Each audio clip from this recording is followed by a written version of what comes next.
It's Friday. It's about 8:30. It's the 22nd day of April 2022. It's about 60 degrees and sunny here at Site B. It's Earth Day, and it's Jack Nicholson's birthday. So here's Johnny. Yes, and we have some end of the week bits and bobs of news following yesterday's non-stop excitement that was Wizards of the Coast announcing their plans for the rest of 2022 and announcing that Spelljammer and Dragonlance were on the boards, as well as giving a name to the D&D movie, Honor Among Thieves. Because, that's not going to be a disaster. And we're 3 days into the Marvel Multiverse role-playing game playtest, and so far the response isn't great. But there were some bits and bobs of information that slipped under yesterday in the excitement of, Spelljammer! And we had an announcement from Modifius for what they have planned for at least the next couple months. And they're doing another Call of Cthulhu game, a 2D20 game called Chorus Cthulhu, Cthulhu in Ancient Rome. So Gladiators versus Cthulhu. Of all the 2D20 titles we thought we might want to see from one of the top contenders, it's Roman Cthulhu, which I don't think anybody wanted to see. Did they? I mean, was there ever a call out for Gladiators versus Cthulhu as a role-playing setting? I don't remember anybody. But okay, so we have announced that there was a new starter set coming from them called Dragons of Stormwick Isle. The price is $19.99, $20 for this box set. There was some hemming and hawing whether it's going to be more expensive or less expensive. This one is going to include a lot of digital onboarding and interactive things. So that means in order to really take full advantage of Dragons of Stormwick Isle, you've either got to register on the Wizards of the Coast website or probably sign up for D&D Beyond, so you can get all the digital onboarding. So not only do you have to buy Dragons of Stormwick Isle, but you have to sign up for all the digital onboarding if you really want to try full, I'm just starting and I don't know what I'm doing, advantage of Dragons of Stormwick Isle. Sign up for the demo. They're also working on something called the Dnd Curriculum, where they're going to present a program where they could have D&D in schools and setting up D&D clubs in schools. Oh yeah, that'll go well the way the education system is going right now, banning anything that seems even slightly, imaginative. Don't say gay, but we'll have a D&D club? Yeah, no. I have a feeling we'll see D&D banned from schools because it creates a negative impulse. I don't want little Susie pretending she's a fighter. So that's a stupid idea, Wizards of the Coast. And if Wizards of the Coast was as woke as they claim they be, they would know that's a stupid idea. Because if you try and start an on-campus D&D club right now, But if there was any question to the art of Dragons of Stormwick Isle, whether the characters pictured in the art of Stormwick Isle are in fact the kids from the 80s Dungeons & Dragons cartoon grown up, Chris Perkins has said, well, sort of. They're homages to those kids. It's a chance to milk that 80s nostalgia for a cartoon. Of course, most of the people playing D&D today weren't alive in the 80s and never saw the cartoon. But yeah, let's milk the nostalgia for that cartoon, knowing that your target audience never saw the cartoon. Plus, isn't it sort of tragic to think, well, does that mean Hank and Presto and Bobby and those guys never got home now? And just spent the rest of their lives trapped in this never-ending battle between Dungeon Master and Venger because Dungeon Master didn't have the balls to confront his son? Oh yeah, big surprise. Venger was Dungeon Master's son, for anybody who didn't watch the tail end of the last season. And they did a final. You can find it online. It wasn't an official final, but there was a final episode where supposedly they went home, and it turns out Dungeon Master could have sent them home all along. He just didn't want to, because he was using them as pawns in his war against Venger because he didn't have the balls to fight Venger himself. But now we're saying, oh no, that never happened. They just spent the rest of their lives growing up, nonstop fighting, never changing clothes, never knowing the joys of eating a hamburger again as they fought this never-ending war with Venger, trapped in Dungeon Master's bizarre nightmare. That is a completely tragic ending to those poor characters. And again, doesn't really matter because most of the people playing D&D today never saw the cartoon. We have some more information on Spelljammer. Hey, what? They announced that Spelljammer was going to be the #1 title they're pushing for 2022. What a shock. It's not like I predicted that a year ago.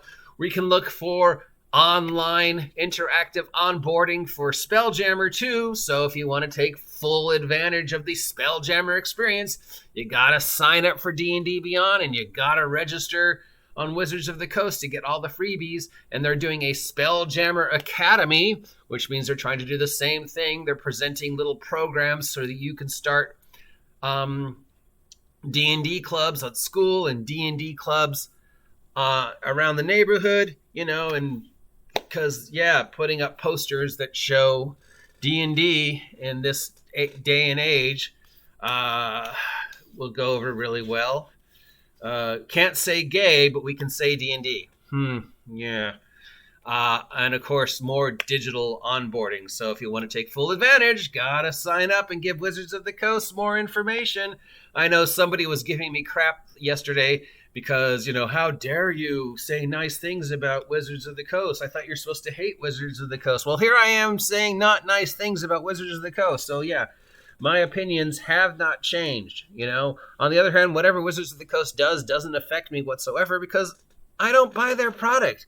And the only way I'm going to do Wizards of the Coast stuff is if I'm at a friendly local game store, and if by running D&D at a friendly local game store, I help make that friendly local game store money, sure, then I'll run the fuck out of Wizards of the Coast product. But all the while, I'm going to try and convince people to buy other games.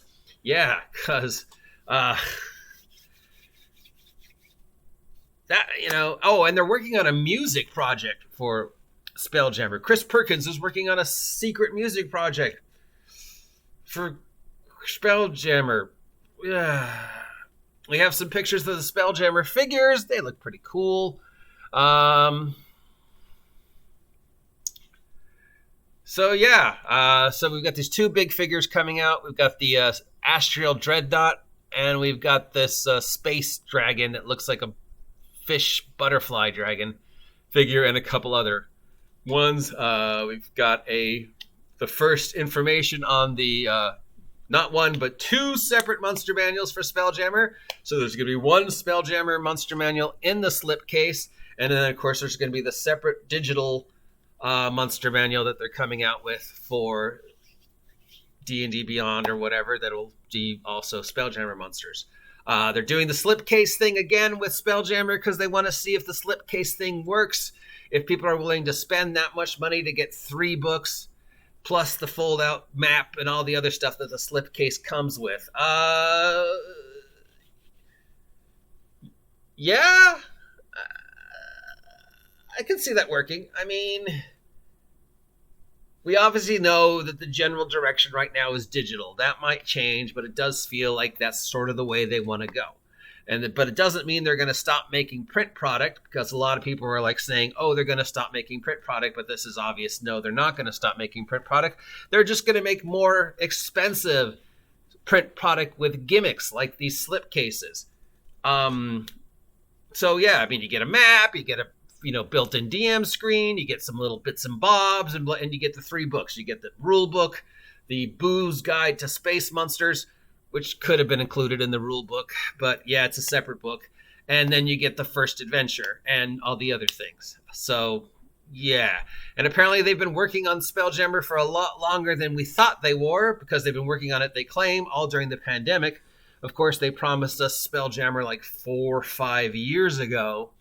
So now it seems a little too late. And it does seem, again, that the direct direction of Spelljammer and Wizards of the Coast as of now is onboarding into the digital realm. If you want to take full advantage of Dragonlance and Spelljammer and all the other things going forward, you kind of gotta sign up for D&D Beyond, which I'm not going to.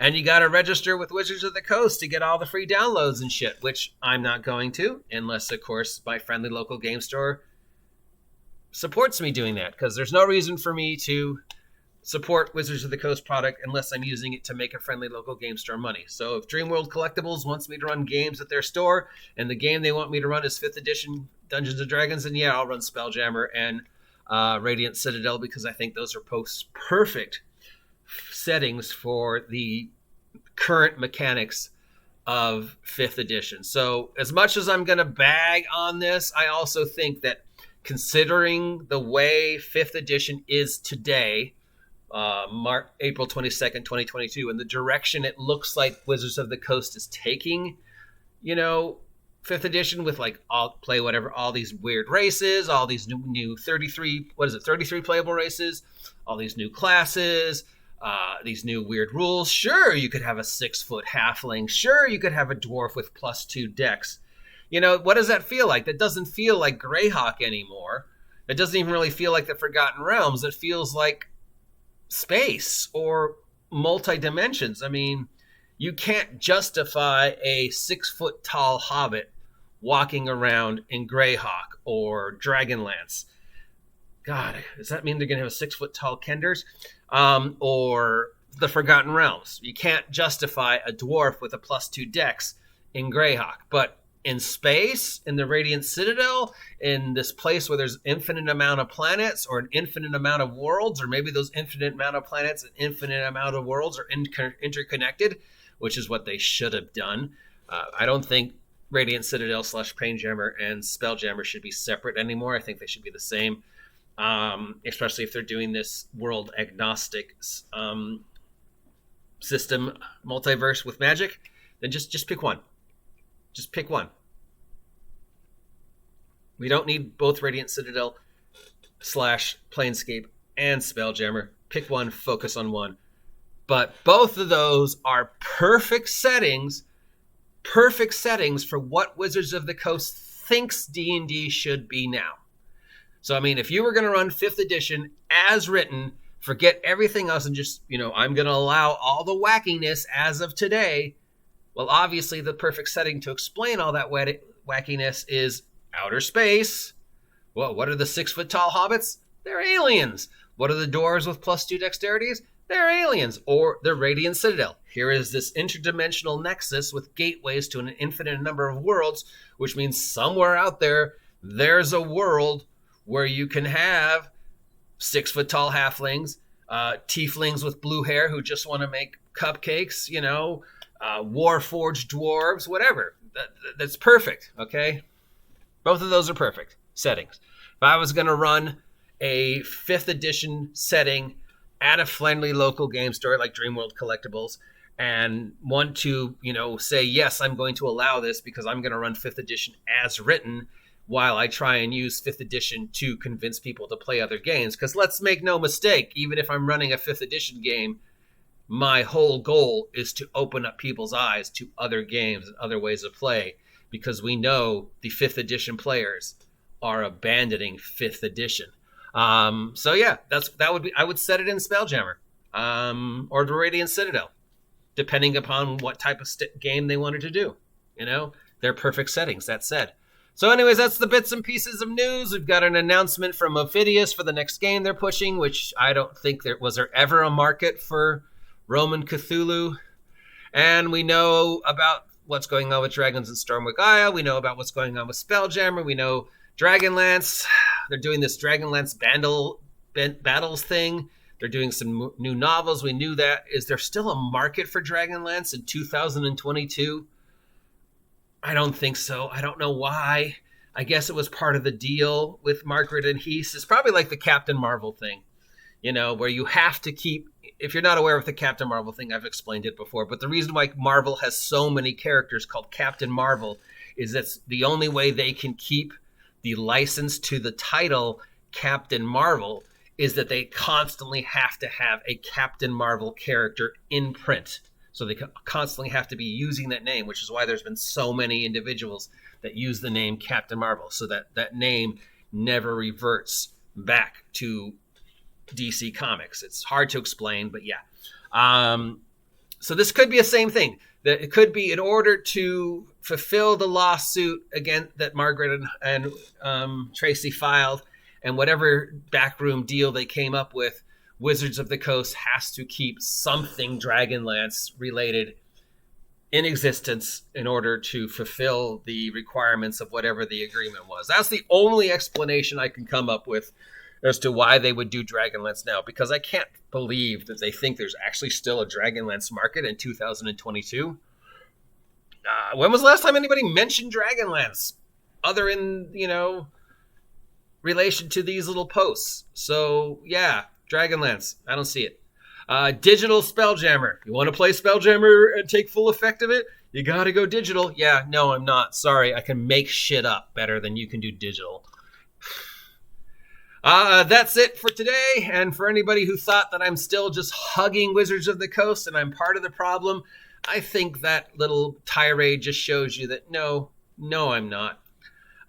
Nothing else at the moment talking about, because I guess the big news is how is the rest of the industry going to respond now that we know what Wizards of the Coast is doing? We've already seen third-party takes on Spelljammer, which are better than Spelljammer. We've already seen third-party takes on Dimensional City, which are probably better. We've seen other companies that are just, chomping at the bit. Free League and Mophidius, they're holding at number 2. They just need to do something to really, really kick Wizards of the Coast to the curb. I know some people are saying, oh yes, this is, Hasbro coming back with a roar, but really, no, it's Hasbro trying to justify purchasing D&D Beyond by saying, if you really want to take advantage of Dungeons & Dragons, you got to also buy our digital thing. Now, as a Hasbro stockholder, yes, please buy more Wizards of the Coast shit, because I make money every time Wizards of the Coast makes money. But as a gamer / fan of Dungeons & Dragons / somebody who wants to get people playing D&D again, do I think these are good ideas? No, I think Spelljammer's too late. Should have been 4 years ago. That said, it's the perfect setting. I don't think there's a market for Dragonlance. I definitely don't think there's a market for a skirmish game, but it'll give us more figures and more maps. So yeah. D&D movie, yeah, straight to video. Dragons of Shipwick Isle. That's just tragic. That's just tragic that you're trying to now tell us that Hank and Bobby and the guys never got out of Dungeon Master's fucked up nightmare. And that's just, wow. So, yeah, I guess, once again, haha, I was right. You were wrong. No, this doesn't mean what you think it means. No, they're not buying every IP to have Wizards of the Coast control every game ever. No, this is not Hasbro coming back with a roar. If anything, I don't know what this is, but it's Hasbro sort of admitting that the only way we can still keep money off of D&D is digital and high-end products. So, in the end of the day, screw you, Wizards of Hasbro, and there are people who think 5th edition is the best game in the world. It's not. That said, keep buying 5th edition, because if you spend money on 5th edition, I make money because I'm a Hasbro stockholder. Till next time, I am the OG GM. If you appreciate this content, let me know. If you don't appreciate this content, let me know. If you think I'm part of the problem, let me know why. Not that I care. If you haven't subscribed yet, please subscribe. Help me hit 1,000 subs by, I don't know, the end of the century. Till next time, stay warm, stay dry, have a great weekend, and get out of my outer space nightmare, you damn kids. What do you mean I've been trapped on this D&D land for 30 years? Goddamn Dungeon Master, just deal with your son.